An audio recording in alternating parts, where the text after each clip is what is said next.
7 de la noche, 9 minutos. En medio del debate nacional que desató la decisión del presidente Duque de objetar 6 puntos de la ley estatutaria de la JEP, hoy rompió su silencio uno de los hombres más importantes de la firma del acuerdo con las FARC. Sí, señor, el excomisionado de paz Sergio Jaramillo, ahora asesor de paz de la Unión Europea, habló en exclusiva con Noticias Caracol. Lanzó duras críticas al mandatario y defendió a capa y espada la legalidad de lo pactado en La Habana. Saludamos a esta hora una voz que no habíamos escuchado, que se había mantenido hasta ahora pues al margen de esta polémica. El doctor Sergio Jaramillo, lo saludamos en Bruselas, en Bélgica. ¿Por qué decide hablar de estos temas después de tanto tiempo? Pues mire, francamente yo no había querido hablar porque a mí me parece que gobernar es una cosa muy difícil. Sí. En Colombia es casi que imposible. A un nuevo gobierno me parece que hay que darle el beneficio de la duda siempre y dejar un tiempo para ver qué es lo que va a hacer. Y yo estuve siguiendo todo con mucha atención desde acá. En algún momento tuve algo de esperanza, hacia octubre del año pasado, pero yo creo ya que con la decisión que toma Iván Duque de objetar la ley estatutaria, ya el gobierno y el presidente en particular se quitan la máscara y se van de frente no solamente contra el proceso de paz, sino lo que me parece todavía más grave, se van contra una decisión, contra un fallo de la Corte Constitucional, porque lo que hacen, si bien la Constitución le otorga la posibilidad al presidente de objetar leyes estatutarias, se trata de hacerlo por razones económicas o sociales o políticas, como dicen las sentencias de la Corte, pero no por las mismas razones que invoca la Corte en sus fallos. El gobierno Duque dice se quitó la máscara. Eso lo dicen los detractores del actual gobierno. Quienes lo respaldan dicen no se quitó la máscara, simplemente ha sido consecuente, primero con lo que ofreció en campaña, cuando habló de sus objeciones y sus peros al acuerdo de paz, a lo firmado en La Habana, y segundo, a algo que dice el gobierno y dice el partido del Centro Democrático, el uribismo. Simplemente están respondiendo al clamor de quienes dijeron no en el plebiscito que convocó el gobierno del presidente Santos. No, yo no estoy de acuerdo, Juan Roberto, porque Iván Duque tenía esta frase un poco curiosa de decir que no eran ni risas ni trizas, sí. Y esto es trizas, esto es un intento por derrumbar la Jurisdicción Especial para la Paz de manera solapada, diría yo. ¿Por qué solapada? El presidente ha sido, pues, en honor a la verdad, hizo una locución, habló y dijo, hay que hacerle unos cambios. Vamos por partes. Sí. Y déjeme volver al punto anterior. Sí. ¿Sí? Y es que realmente es extraordinariamente grave que el gobierno se vaya en contra de un fallo de la Corte. Cojamos el tema de reparación, por ejemplo, que es la primera objeción. Sí. La reparación integral. Hay un artículo, al artículo 7, un artículo general sobre reparación. Usted dice, oiga, ¿y eso por qué lo están haciendo? Si eso ya está en un acto legislativo que es parte de la Constitución, ¿no es cierto? Si eso ya luego lo regula la Corte y en su fallo incluso crea condiciones más exigentes aún que lo que están en el acuerdo para que las personas que dejan las armas y todos quienes participan en el sistema integral tengan que someterse a una serie de condiciones o condicionalidades que tienen carácter de reparación. Es decir, no ha habido nunca en el mundo un sistema que ofrezca más reparación. Y porque ya está la garantía de que las FARC tienen que entregar todos sus bienes, no hay nada más. Tienen que entregar todos sus bienes, no hay nada más que entregar.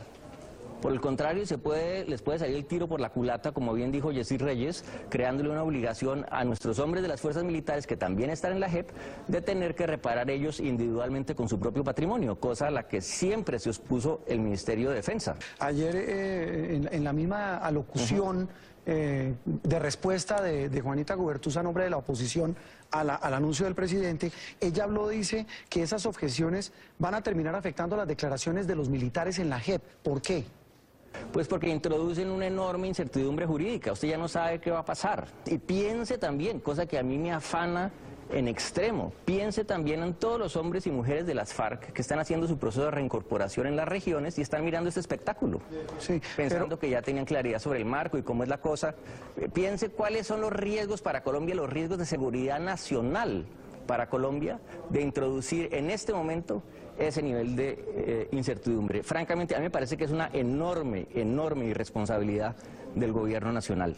En el tema de contenido, hay consenso en que delitos atroces, abuso sexual de niños, nada tenían que ver con el conflicto y quedaron incluidos en esa ley estatutaria.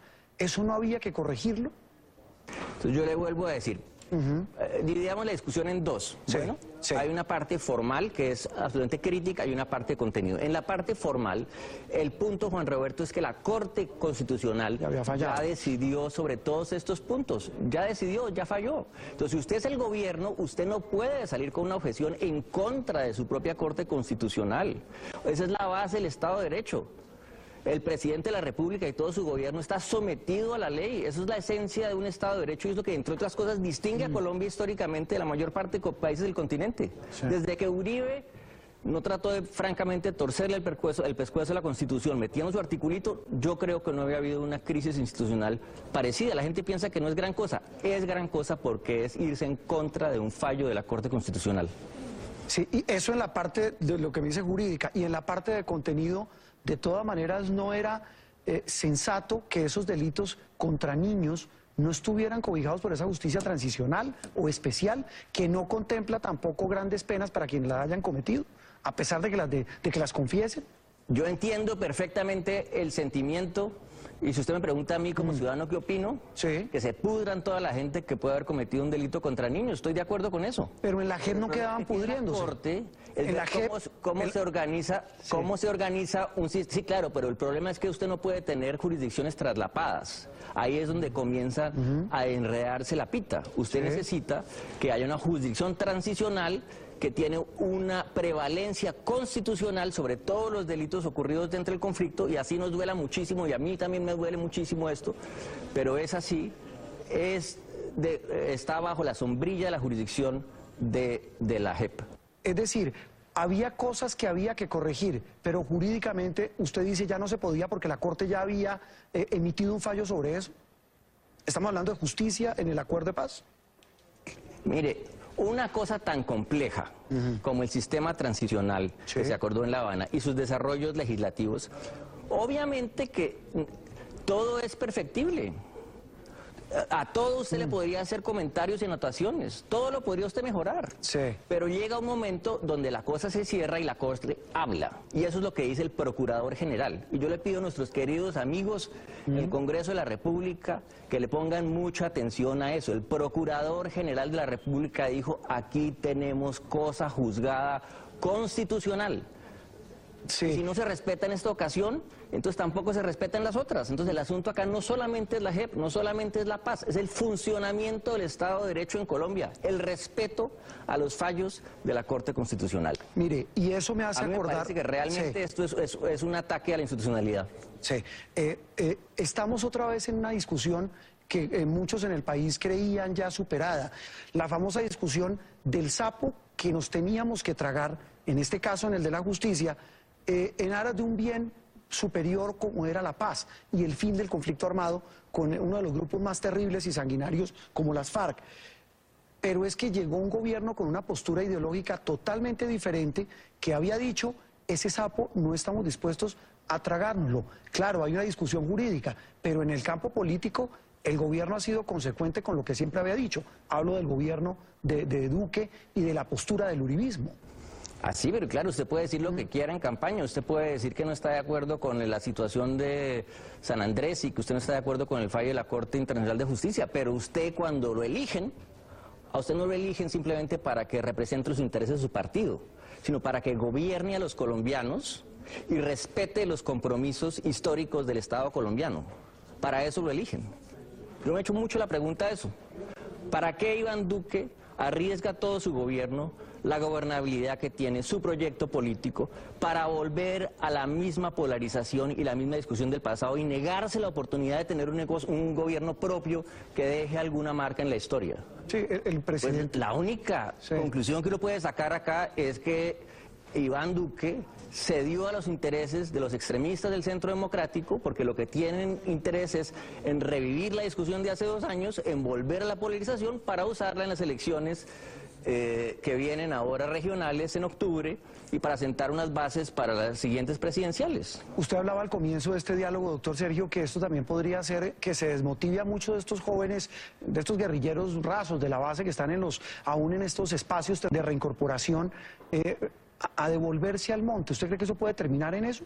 Yo espero que no, yo espero que prime la sensatez, porque finalmente lo que hay que tener claro es que si todo se surte como se debería surtir, todo esto es inocuo porque va a volver a la corte. Lo único que vamos a hacer es perder tiempo y crear incertidumbre. Y déjeme decirle que es otra cosa que a mí me sorprende mucho de Iván Duque, y es que no sea consciente de que todo lo que está pasando ahora va por su cuenta. Claro. Incrementa la violencia en Colombia. Si la gente se va a las armas, va por su cuenta, señor Iván Duque. Claro, pero tiene que responder por lo que está pasando en los territorios ahora. Doctor Jaramillo, pero volviendo al tema, claro, usted habla de la práctica política, de lo que puede venir de los efectos políticos. No, hay pero, temas, Juan Roberto, no hay temas, doctor Jaramillo, que independientemente, déjeme acabar la pregunta, de las consideraciones jurídicas o políticas, hubo cosas que no quedaron bien, que para la gente, y estoy hablando del plebiscito donde la mitad votó sí por la paz y la otra mitad votó no. No es también legítimo que se busque corregir esas cosas que para muchos no quedaron bien. Esto fueron motivo de intensos debates del Congreso de la República. Es que democráticamente se discutieron todos estos temas y democráticamente pasaron a la Corte Constitucional, que no es no solo el tribunal de cierre, sino realmente uno de los ejemplos internacionales de un tribunal constitucional y un orgullo nuestro. Venga, le doy otro ejemplo para que vea lo absurdo que es toda esta discusión. Sí.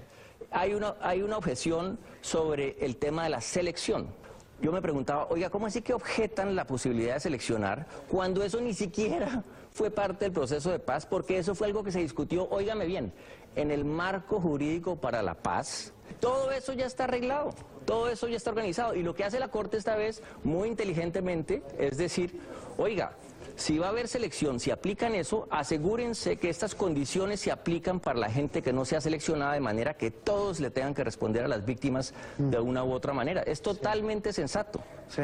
Si usted le mete esa carga de profundidad, déjeme solamente explico eso. Sí. Le mete esa carga de profundidad de destruir la selección, lo que hace es evitar que la cosa suba a los máximos responsables. Razón por la cual las FARC detestaban el marco jurídico para la paz. En La Habana, Iván Márquez se quejaba todo el tiempo y decía, ese marco jurídico para la paz de ustedes, eso fue una cosa unilateral sobre los máximos responsables. ¿O será que la estrategia ahora del gobierno es inundar la jurisdicción y que no se pueda juzgar a los máximos responsables? ¿Esa es la estrategia del gobierno? Eso quisiera saber yo. Yo quiero solamente decirle una cosa, mire, de verdad no podemos volver a caer en esta cosa de la patria boba, Juan Roberto, y volver a las mismas discusiones de siempre. Hay que aprovechar las oportunidades y hay que reconocer que hay unos problemas que hay que resolver. Dejemos de lado el tema, la discusión política, el conflicto, en fin. Si quiere el gobierno ni siquiera reconocer que hay un posconflicto, pues que entonces no use la palabra si no le da la gana. Pero la realidad no ha cambiado por usar diferentes términos.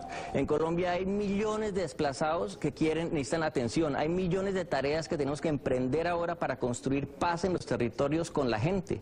Sí. A esa tarea deberíamos estar dedicando ahora a resolver el tema de la coca en lugar de volver a donde estábamos hace 2 años. En noticias